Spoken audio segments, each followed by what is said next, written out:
문득 인생이라는 것을 생각해 봅니다. 날숨과 들숨 사이에 탄생과 죽음이 있고 그 사이에 벌어지는 모든 것들은 우리 인간들은 알 수 없는 상태로 출발을 합니다. 깨끗한 도화지에 그림을 그려넣듯 인생은 한 폭의 그림을 그리는 일로 비유를 해도 좋을 듯 합니다. 우리가 그림을 그리려면 그림을 그릴 대상이 필요하겠죠. 또 그림을 그릴 화구들도 필요할 겁니다. 또한 그림을 그리는 기술도 워낙 다양하니까 기왕이면 그 그림을 그리는 기술도 익히면 좋을 듯 합니다. 자, 이제 인생이라는 그림을 그려야 합니다. 그래서 자연은, 하나님은, 신들은 무엇이라 이름을 부르던 나를 인간으로 태어나 살게 만든 그 존재는 나에게 뭔가를 줍니다. 만약 아무것도 주지 않는다면 그건 반칙인 셈이죠. 살아갈 수 없도록 만들면 그냥 죽을 수밖에 없는 게 우리 인간들입니다. 그러니 나는 가만히 있어도 내가 알 수 없는 존재가 있어서 나를 인간으로 살아갈 수 있도록 만들어줍니다.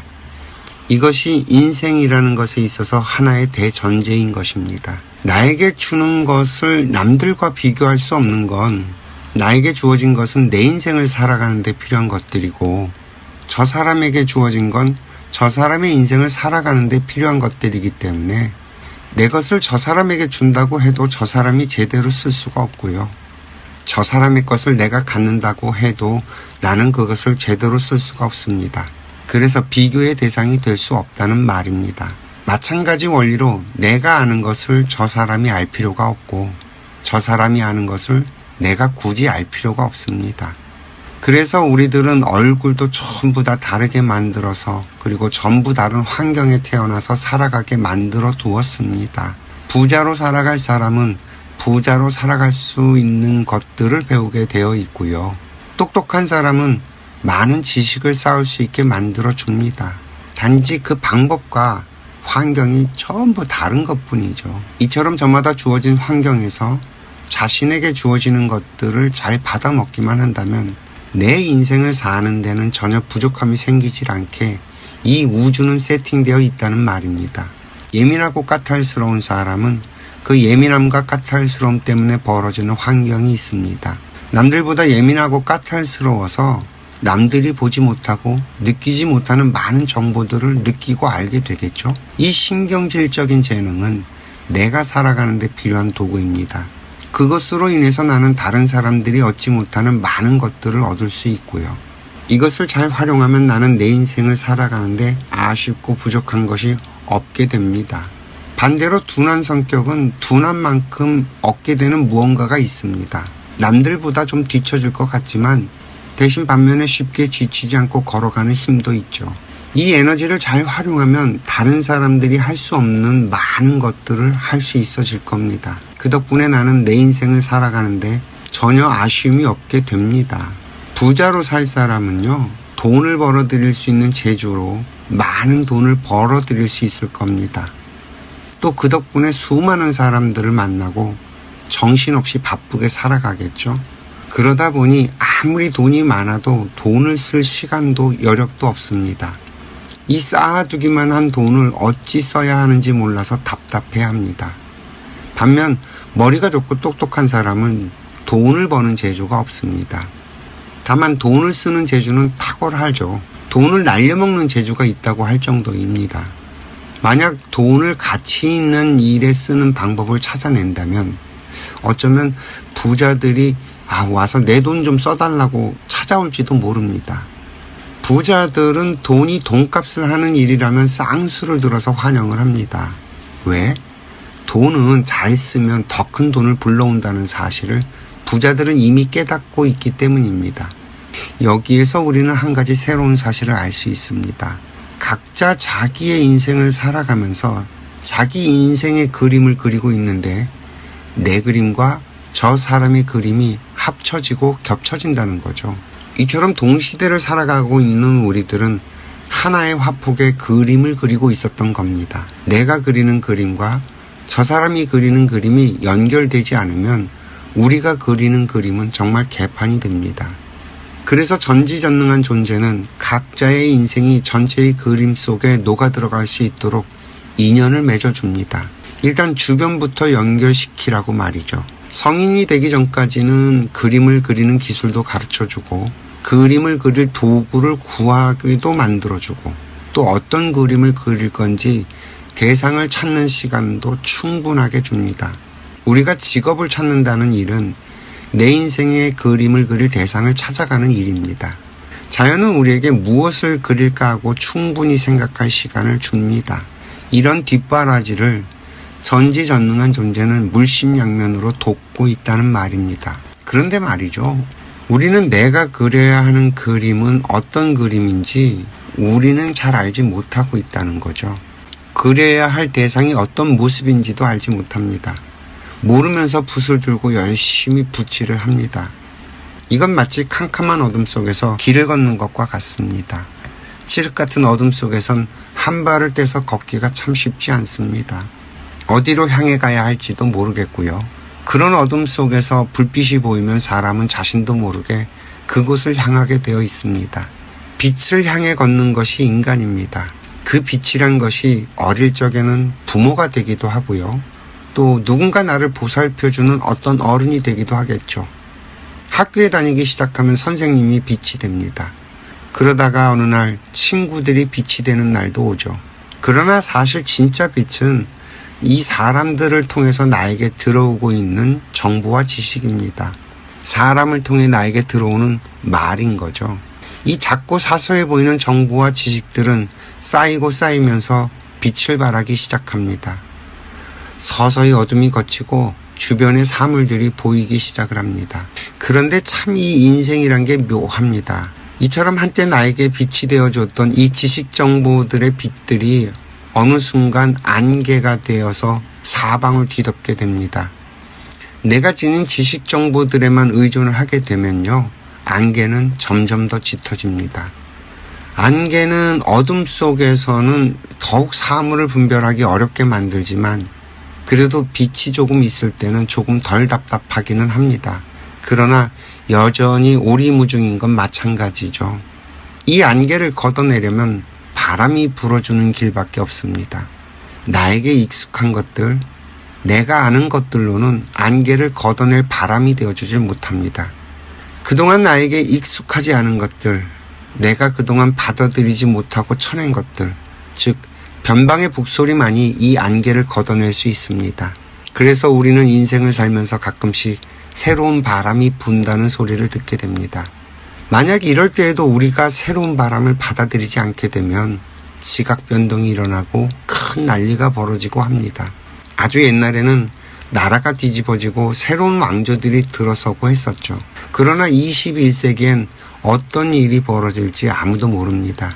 이미 전 인류가 하나의 유기체처럼 연결되어 있기 때문에 어디선가 어떤 일이 벌어지면 연쇄 반응으로 전 세계가 그 영향을 받기 때문입니다.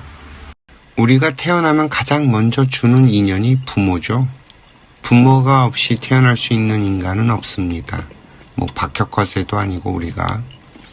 그렇다면 우리는 이 부모와 자식이 도대체 무엇인지 알아야 하지 않을까요? 원시 시대에는 이 부모 자식이 어떤 모습이었을까요? 저는 그 원시 수렵 시대엔 모계 사회였다고 배웠습니다.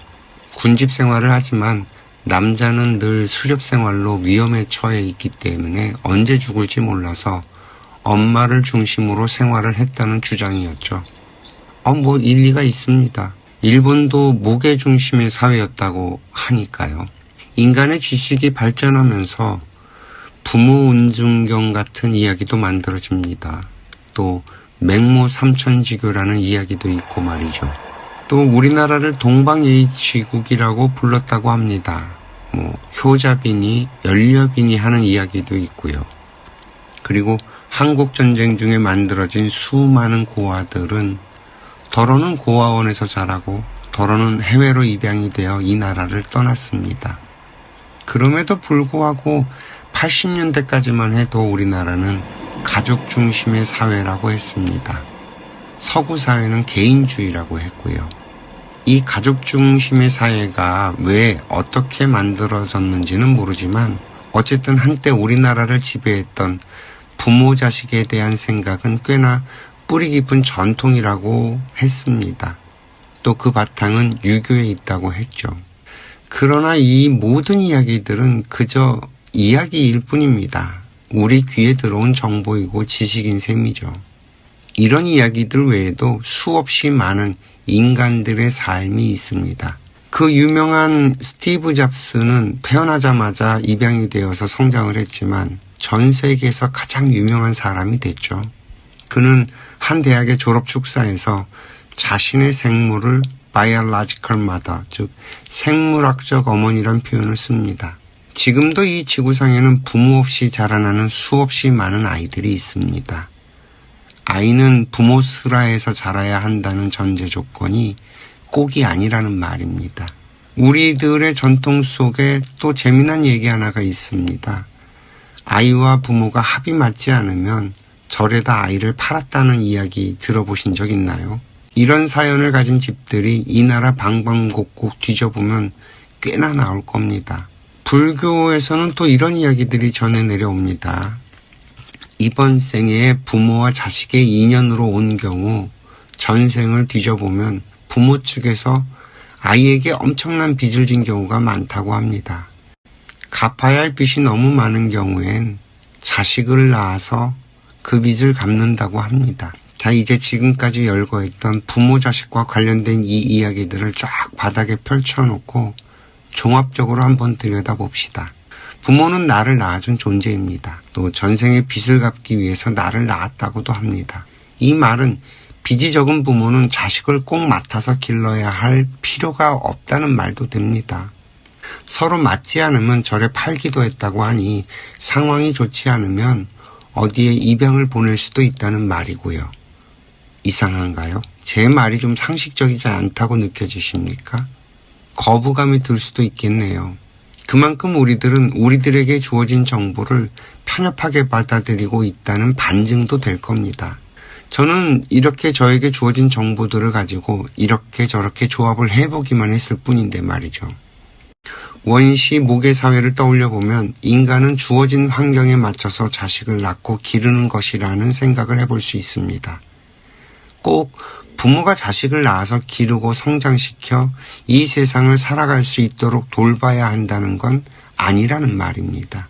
원시 사회 때도 그렇고 지금도 그렇고 아이는 돌봐주는 누군가가 있기만 하면 그 환경에 따라서 성장을 합니다. 지금 우리 사회가 가지고 있는 가정에 대한 생각, 부모 자식 사이에 대한 생각은 거대한 착각이라는 겁니다. 집단 최면이죠. 특히나 대한민국은 부모 자식의 갈등이 매우 높은 나라입니다. 과거의 관념에 사로잡힌 부모들과 그 관념이 불편하고 힘든 아이들 사이에 골이 깊죠. 부모들은 아이들을 위해서라면 무엇이든 희생을 하는 존재들로 착각을 하고 있습니다. 그래서 자신의 모든 것을 갈아 넣어 자식을 길렀다고 주장을 하죠. 실제 그랬는지 알 수는 없지만 아무튼 우리 사회의 엄마들은 그런 주장들을 합니다. 그러나 아이들은 부모들이 자신들을 길렀던 것처럼 자식을 낳아서 기를 자신이 없습니다. 아이들은 요즘 같은 환경 속에서는 그렇게 할 수 없다고 생각을 합니다. 그러니 결혼도 아이를 낳는 일도 두려워서 할 수 없다는 거죠. 무조건 결혼을 해야 하고 자식은 낳아야 하고 대는 이어야 한다는 관념 속에서 성장한 사람들과 결혼은 선택이고 자식을 낳는 것도 선택이라는 아이들 사이에서 과연 어떤 것이 옳은 것일까요? 나라의 미래를 생각해서 아이를 낳아야 한다고 주장하는 대한민국이 좀 웃기다는 생각이 들지 않나요? 도대체 국익을 위해 아이를 낳을 젊은이들이 있겠습니까? 그 아이들은요, 부모들이 어떻게 길렀는데요. 너만 잘하면 된다. 내 새끼만 행복하면 된다고 아이를 길렀습니다. 남들이야 어찌 되건 말건 내 새끼만 잘 되면 된다고 교육받은 아이들이 국가의 미래를 위해 결혼을 하고 아이를 낳는다? 아이고, 이런 코미디는 어디에도 없을 겁니다. 뭔가 좀 이상하다는 생각 안 드세요? 저는 제발 좀 정상적인 이야기를 좀 하자는 겁니다. 제가 하는 이야기들은 여러분들도 다 아는 이야기들입니다. 저만 혼자 아는 비밀스러운 이야기가 아니라고요. 제가 무슨 하늘의 도를 깨우쳐서 여러분들에게 그 도를 가르치려는 게 아니라는 말입니다. 우리들은 이 부모 자식에 대한 설정을 잘못 인식하고 있어요. 자, 지금부터 제가 제안하는 인생의 전제 조건을 한번 생각해 보세요. 우리 인간은 누구나 자신의 인생을 살기 위해서 이 땅에 태어난 존재들입니다. 그래서 부모는 부모의 인생을, 자식들은 자식들의 인생을 살기 위해서 태어났습니다. 여기까지는 동의가 되실까요? 자, 그 다음은 우리 인간은 육신이 있고 영혼이 있습니다. 이것도 인정하시나요? 만약 여기에 동의가 되지 않는다면 이 채널을 더 이상 들으실 이유가 없습니다. 이미 누누이 말씀을 드린 거라 여기에선 좀 생략하고 넘어가겠습니다.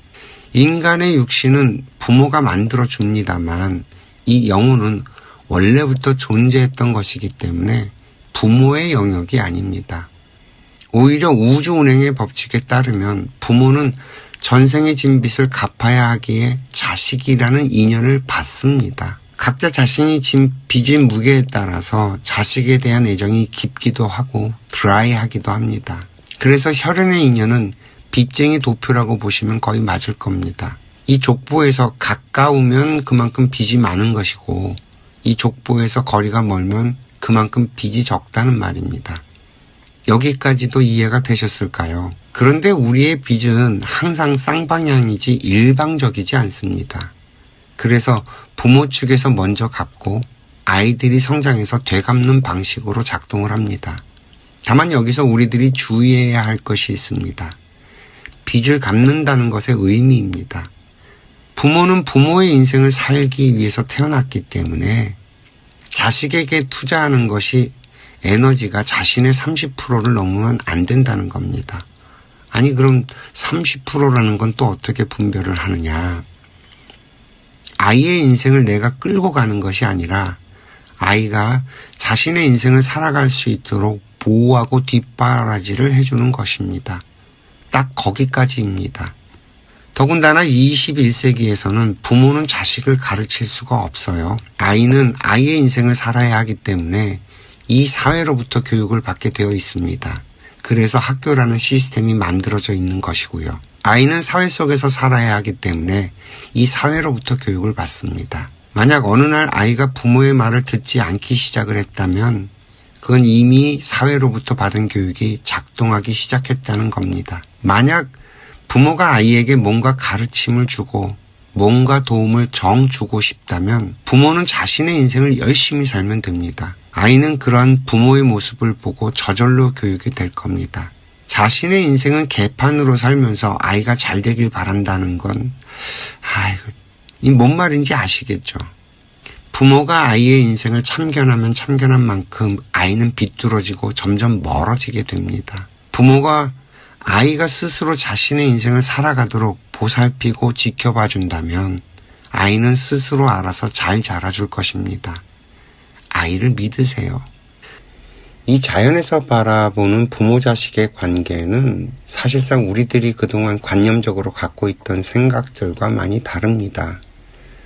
그저 인과율의 법칙에 따라서 내가 진 빚을 갚기 위해 우리는 혈연의 인연으로 이 세상에 맺어진 사이입니다. 부모가 먼저 갚고 자식이 장성해서 되갚는 방식이죠. 그러나 여기에도 함정은 있습니다. 자식이 부모에게 갚아가는 방식은 두 가지입니다. 부모가 나를 위해 희생을 했으니 무조건 부모에게 잘해야 한다는 생각은 굉장히 위험합니다. 부모가 자식을 기를 때 자식이 자신의 인생을 잘 살아가도록 돌보고 보살피는 역할을 해야 했던 것처럼 자식도 역시 장성하고 난 뒤에 부모가 자신의 인생을 잘 살아가도록 도와야지 부모님께 맛있는 것 사드리고 좋은 옷 해입히고 좋은 데 모시고 놀러 다니고 하는 게 아닙니다.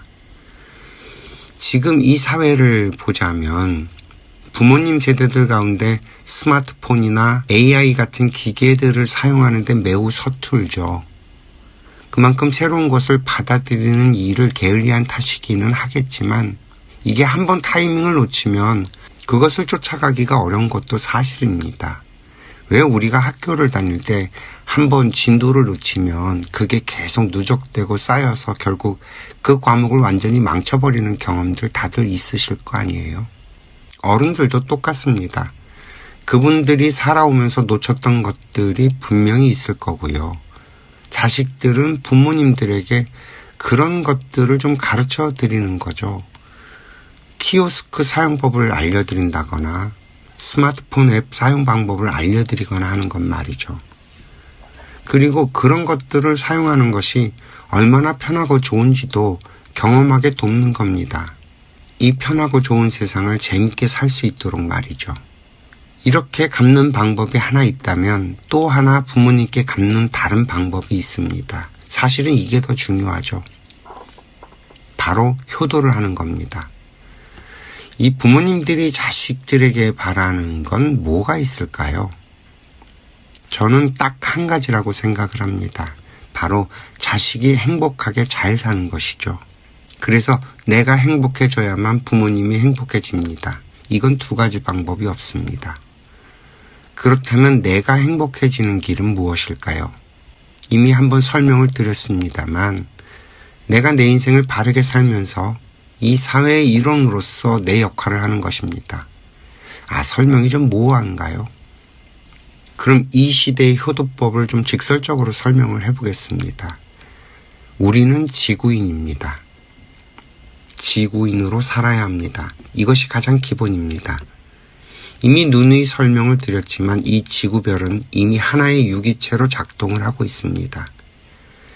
내가 마시는 커피 한 잔은 저 아프리카나 남미 아니면 적도 부근의 아시아 섬 같은 곳에서 내가 얼굴도 이름도 모르는 농부가 마음을 내서 커피콩을 길러줬기 때문이고 또 내가 얼굴도 이름도 모르는 곡물 딜러가 유통을 시켜준 덕분이고 또 내가 얼굴도 이름도 모르는 누군가가 배를 만들고 자동차를 만들고 도로를 깔아준 덕분에 이 땅에 건너와 내가 얼굴도 모르고 이름도 모르는 그 누군가가 나를 위해서 콩을 볶고 커피를 내려준 덕분에 마실 수 있게 된 것입니다. 이처럼 내가 숨을 쉬고 살아갈 수 있는 모든 것들에는 내가 모르는 그 누군가의 수고스러움이 들어 있습니다. 이것을 한시라도 잊으면 안 됩니다. 이것이 첫 번째입니다. 이것을 알게 되면 저절로 모든 것들에 감사한 마음을 갖게 되죠. 이 감사한 마음은 내 스스로를 겸손하게 만들고요. 내가 겸손해지면 우리 인간들은 싸움이 사라집니다. 그리고 이 지구별에 평화가 찾아오죠. 우리들은 저절로 행복해질 겁니다. 21세기의 행복은 바로 이렇게 만들어 가야 하고요. 이 방법이 아니고는 우리는 절대 행복해질 수가 없습니다. 사람들이 저 혼자만 행복하다고 말하는 모든 것들은 다 가짜입니다. 이 행복이 무엇인지도 모르는 사람들이 그저 기분이 좋은 것을 갖다가 행복하다고 주장을 할 뿐이죠. 잠깐 행복하다. 좀 말이 이상하지 않나요? 이 행복은 우리 모두가 행복해질 때 비로소 가능한 감정입니다. 인간들은 아직 행복의 감정을 맛본 적이 없다고까지 말을 할 수 있는 거죠. 그리고 만약에 우리가 그런 세상을 만들어 놓고 떠나게 되면 우리의 부모님들은 우리들이 만들어 놓은 이 세상에 다시 윤회를 해서 태어납니다. 부모님들은 자신들이 우리를 길러준 공덕을 그때 돌려받게 되는 것이죠. 이해가 좀 되셨을까요? 이 부모 자식의 관계를 풀어놔야만 모든 인간관계에 대한 기준이 마련이 됩니다. 그래서 부모 자식의 인연을 먼저 풀어봤습니다. 우리가 직접적으로 이 접하게 되는 인연은 모두 빚쟁이 고리로 연결되어 있습니다. 가까운 사이는 갚아야 할 빚이 많고 멀면 멀수록 갚아야 할 빚이 옅은 거죠. 누군가 나에게 엄청 잘해준다면 저 사람은 빚을 갚으려고 그러는 거라고 알아채는 것이 좋습니다. 빚을 갚으려고 하는 사람에겐 빚을 잘 갚도록 도와주는 것도 필요합니다. 그러나 이 빚을 갚는 방법이라는 것에 대해서 잘 생각해야 합니다. 누군가 밥을 샀다고 그 사람에게 다시 밥을 사주는 것은 참 의미 없는 짓이죠. 뭐 평생 서로 밥만 사주다가 마는 관계라면 이 둘이 낭비한 시간은 어디 가서 보상을 받을 수 있을까요? 인간에게 주어진 것 가운데 가장 비싸고 가치가 높은 것을 하나 꼽으라면 당연히 시간입니다. 자연은 우리에게 그렇게 시간 낭비를 하게 두지 않죠. 분명히 관계를 비틀어서 갈라서게 만들 확률이 높습니다. 참 이야기해 줄 게 너무 많네요. 남녀가 만나서 부부가 되는 건 인생을 건 승부입니다. 좋아서 만나고 좋아서 결혼한다는 건 거의 실패할 확률이 100%죠. 그래서 요즘 아이들이 뭐 조건을 보고 따지는 건 너무 당연한 겁니다. 다만 그들이 보는 조건이라는 게 너무 허접할 뿐이죠. 외모, 직업, 자산 같은 걸 보고 결혼을 한다면 이것도 망할 확률이 100%입니다. 우리는 육체를 가지고 살아가는 영혼들입니다. 이 영혼의 에너지를 이야기할 줄 알아야 하고요. 이 영혼이 육신에서 빛을 발하는 건 정신이 살아있을 때죠. 어떤 인생을 살고 싶은지, 그러기 위해서는 어떤 것을 할 것인지 같은 이야기를 서로 나눌 줄 알아야 성숙한 인간이고, 그런 이야기가 서로 의기투합이 되면 비로소 결혼을 결정할 수 있어야 합니다. 그러기 위해선 결국 말이 서로 통해야겠죠. 이미 인생을 충분히 살아본 사람들이라면 오늘 제가 들려드린 이야기를 가지고 자신의 인생을 한번 반추해 보시면 좋을 것 같습니다. 만약에 놓친 것들이 있다면 점검해 보시고요. 부부가 같이 이야기를 나눠보는 것도 좋을 것 같네요. 오늘도 이야기 들어주셔서 감사하고요. 행복하세요.